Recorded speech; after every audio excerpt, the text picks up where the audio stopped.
Prisionero 85, el huésped más famoso de Alcatraz, el enemigo público número 1, el hombre que construyó un imperio criminal y desafió al gobierno de los Estados Unidos, terminó atrapado en una celda de 9 metros cuadrados, sin trajes de seda, sin guardaespaldas y con un número en lugar de nombre.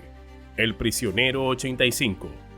Al Capone no llegó a Alcatraz como un mafioso invencible. Llegó enfermo, vigilado y más solo de lo que jamás había estado. Lo que ocurrió allí, entre muros de piedra, rutinas humillantes y partituras musicales, reveló una faceta que la historia oficial suele ocultar, la del hombre vencido. Hoy vamos a contarte 7 momentos reales que marcaron la transformación de un capo todopoderoso en un interno obediente, delirante y olvidado. La llegada a Alcatraz. En agosto de 1934, cuando Al Capone cruzó por primera vez las puertas de Alcatraz, su nombre aún retumbaba en todos los diarios del país. Había sido el amo y señor del crimen organizado en Chicago. Había comprado jueces, policías y periodistas. Había almorzado con alcaldes y aterrorizado a cualquiera que se interpusiera en su camino. Pero ahora no era más que un prisionero con el número 85 estampado en su uniforme. A diferencia de sus estadías anteriores en Atlanta o en Cook County, donde todavía conservaba ciertos privilegios, como visitas frecuentes, comidas especiales, incluso ropa de lujo, Alcatraz no funcionaba así. Aquí no importaba su apellido, aquí no se negociaban favores. Fue asignado a una celda mínima de 2,7 por 1,5 metros, sin ventanas, sin trato diferencial, sin aliados. Los guardias sabían quién era, claro, pero también sabían que ningún símbolo de poder sobrevivía dentro de esas murallas. Capone llegó intentando imponer presencia. No funcionó. Lo hicieron barrer, fregar, lavar ropa, lo vigilaban de cerca, lo empujaban al anonimato. Ese primer día en la isla marcó el principio de una verdad que lo perseguiría el resto de sus días. Todo lo que había construido afuera, en Alcatraz, no valía nada. Trabajo, silencio y obediencia. Las paredes de Alcatraz no estaban diseñadas solo para encerrar, estaban hechas para borrar lentamente al hombre que quedaba adentro. Al Capone, que una vez comandó ejércitos de matones, ahora tenía un nuevo trabajo: lavar ropa ajena. Fue asignado a la lavandería del presidio, luego a la limpieza de pasillos y zonas comunes. El mismo hombre que había ordenado asesinatos con un gesto, ahora debía seguir órdenes con la cabeza gacha. El régimen era estricto: horarios rigurosos, vigilancia constante, prohibición de hablar sin permiso. Cada gesto era observado, cada desliz sancionado. Los privilegios que Capone había tenido en otras cárceles desaparecieron al llegar a la isla. Según detalla Lawrence Bear Green en su biografía Capone, The Man and the Era, 1994, recibía el mismo trato que cualquier otro recluso. Los guardias lo mantenían bajo control, conscientes de su reputación, pero firmes en una consigna: aquí nadie está por encima del sistema. Poco a poco el mafioso carismático se convirtió en un interno más, uno que limpiaba suelos en silencio, uno que respondía a un número. Y quizás lo más doloroso no era el trabajo en sí, sino el olvido. La lenta desaparición del nombre que una vez hizo temblar a un país. Leer para no desaparecer. Una tregua con el encierro. En la soledad de su celda, entre horarios rígidos y silencio impuesto, Al Capone encontró un refugio inesperado: los libros. La educación formal de Capone había terminado abruptamente cuando fue expulsado en 7º grado. Sin embargo, en Alcatraz, el hombre que había construido un imperio criminal se convirtió en un lector voraz. Según Lawrence Bear Green, revisaba textos de autoayuda, manuales de inglés, libros de música, jardinería y revistas de todo tipo.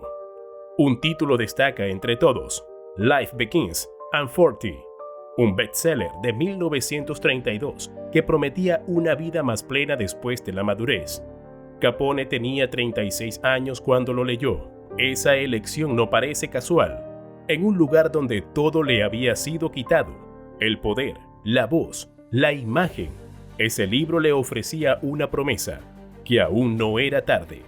No sabemos si creyó en esa esperanza, pero lo cierto es que, entre páginas impresas y anotaciones marginales, el hombre que antes firmaba sentencias de muerte comenzó a escribir silenciosamente su supervivencia.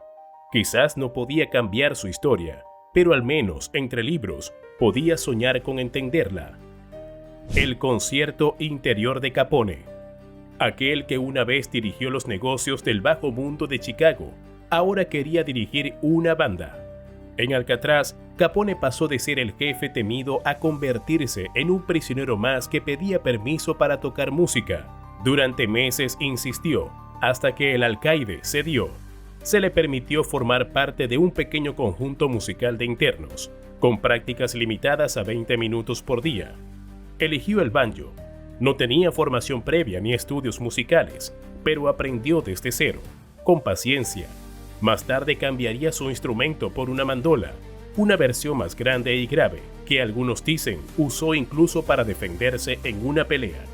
Los ensayos eran breves, controlados, pero dentro de esos minutos diarios, Capone recuperaba algo que el encierro le había arrebatado: la capacidad de hacer sonido, de ser escuchado. Según cartas que escribió a su hijo, aseguraba poder tocar más de 500 canciones, en su mayoría melodías populares y teatrales. No hay grabaciones ni registros oficiales, solo queda una certeza. Entre barrotes, su voz no salía por la violencia, sino por las cuerdas tensas de un instrumento. Y en una celda donde el tiempo era castigo, cada nota fue una pequeña forma de libertad.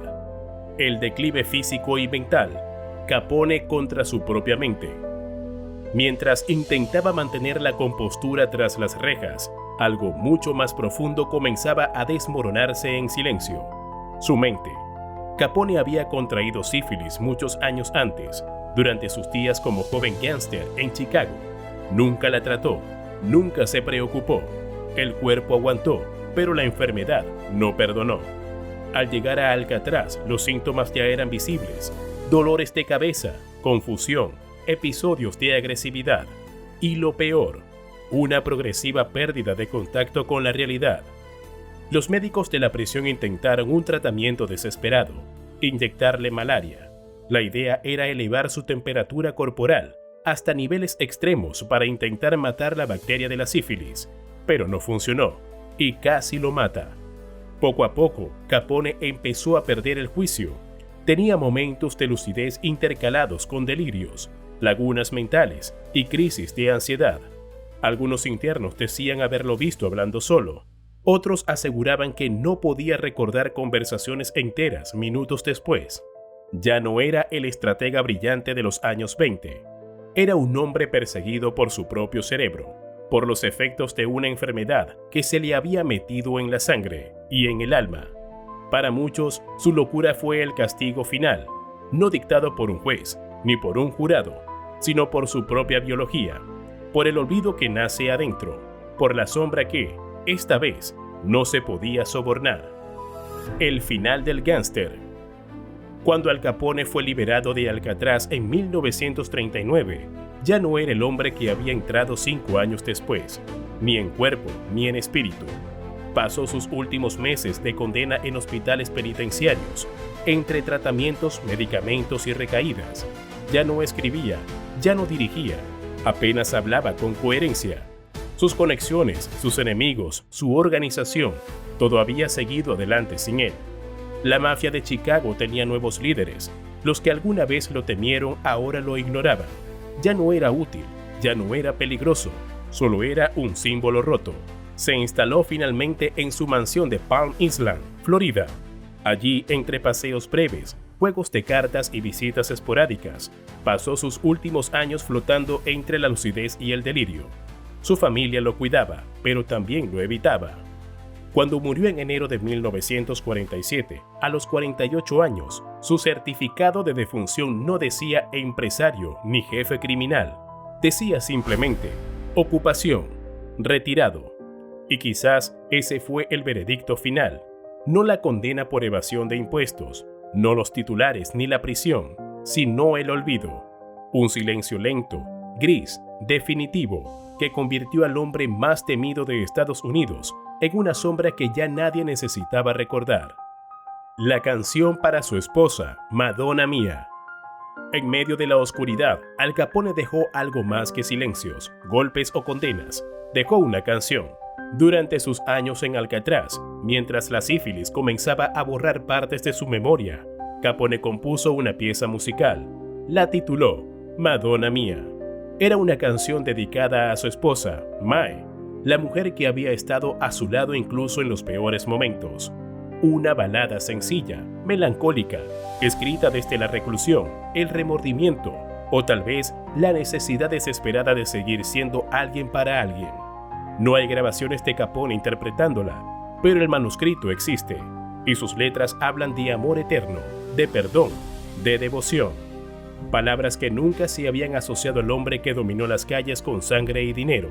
Tal vez en ese pequeño acto, en esa partitura escrita en prisión, quedó lo único que Al Capone no pudo comprar, ni imponer, ni robar: una forma de ternura. Una canción escrita no para el poder, sino para el recuerdo. Un gesto humano que sobrevive al mito. Al Capone fue muchas cosas: un criminal despiadado, un ícono de la mafia, un maestro del poder, pero también fue un hombre que terminó sus días en silencio, con la mente rota y el cuerpo cansado. Detrás de las cifras, los crímenes, los titulares, hubo una vida marcada por la caída, y en esa caída se reveló una verdad incómoda, que incluso quienes parecían invencibles también sufren, también pierden, también desaparecen. En Alcatraz, el gángster se convirtió en número, el líder en enfermo, la leyenda en una sombra, pero también hubo restos de humanidad, en sus libros, en su música, en esa canción escrita para una esposa que nunca lo abandonó. Capone no murió en una balacera, ni en un ajuste de cuentas. Murió olvidado, fuera del poder, en su mansión de Florida, con su mente atrapada en una cárcel más dura que Alcatraz, su propio cuerpo. Quizás su historia no es solo la de un criminal, sino la de un hombre que lo tuvo todo y lo perdió todo, incluyéndose a sí mismo.